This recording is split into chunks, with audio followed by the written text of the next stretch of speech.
Hi, my name is Taruna Rijhwani, founder of Health Watchers Physical Therapy here in Reston, as well as author of the book Active Beyond 50. So last month we had the opportunity to have a talk at one of our local restaurants at a local event about some of our top tips and strategies on staying active and pain-free without pain pills, injections, unnecessary surgeries for when you are 50 plus. And that talk was very well received, and here I am sharing the top 5 takeaways from one of those classes right here. So the number one lesson or the number one takeaway we had from the class was that prioritizing strength training over stretching. When you are 50 plus, and if you can only get in a small amount of movement or a small amount of exercise in a day, the best bang for your buck will always be strength training. Yes, stretching is great. It has many benefits. We even offer stretch classes for our patients and clients sometimes, and it helps you to improve your mobility and flexibility. But when you do the right type of strength training, it helps you not only build your bone and muscle mass, but as well as improve the general flexibility to some degree as well. So if you're having a very busy week and if you can only get 2 to 3 exercise sessions in, I would prioritize strength training over anything else, even cardio that week. Number 2 is that small movements will have a greater impact on your mobility than larger movements, especially when you are 50 plus. So a lot of times when our clients or patients who are 50 plus, they are going for yoga classes, they end up hurting their backs or their knees or their shoulders because they have been doing a lot of rapid movements that they don't even know are either good or bad for their joints and their muscles.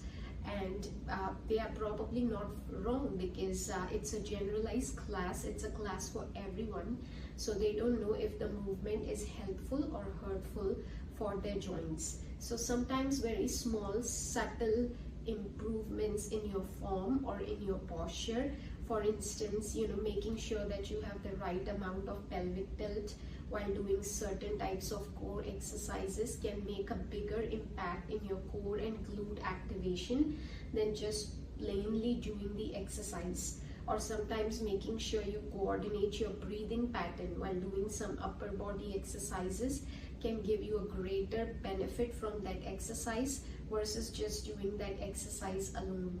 So those nuances start to play a bigger and bigger role, especially if you are 50 plus.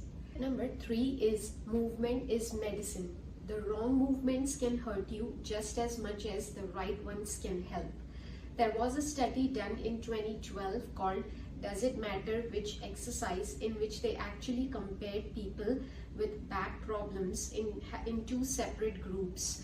And one of the groups was just given just random general exercises to do, versus the other group was given very specific targeted movements that were supposed to help their back issues. And they went ahead and studied the outcomes of these people after 3 months as well as after 6 months.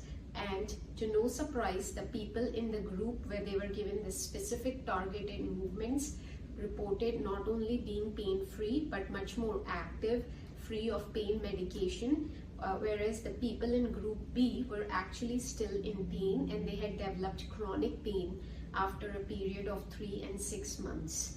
So the wrong exercises can in fact do some harm, just as the right movements can do you good, especially if you are in pain and you are 50 plus. You do not want to keep pushing your body if the movements do not feel right.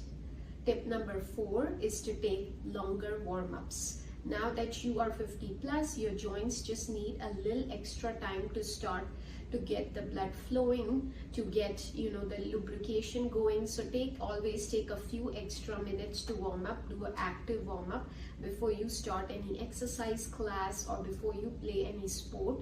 This way you make sure that you keep your joints nice and healthy as well as your muscles in a good shape.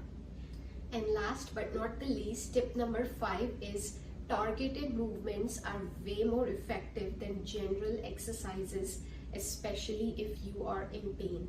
And this goes back to the study that I was talking about in tip number 3. If you are in pain, if you are having a specific issue, either a back problem or a knee issue, it's important to find out the root cause of the issue and then do exercises that are meant to specifically target the root cause of your issue versus just doing some general mobility and flexibility exercises that may feel good at the moment. The targeted exercises may actually help you get over the pain episode, not need you to take pain medication anymore, help you get back to an active life, versus the general exercises may give you some temporary relief, but you will not you'll find yourself stuck in that loop for a long time. So here you go. These are our top 5 tips from our Staying Active and Pain-Free for When You Are 50 Plus talk. We have an event coming up just like that at the end of May at our office in Reston. So if that's something you're interested in, you can post your interest by replying to the email at info@healthwatcherspt.com or give us a call or a text at 571-308-8252.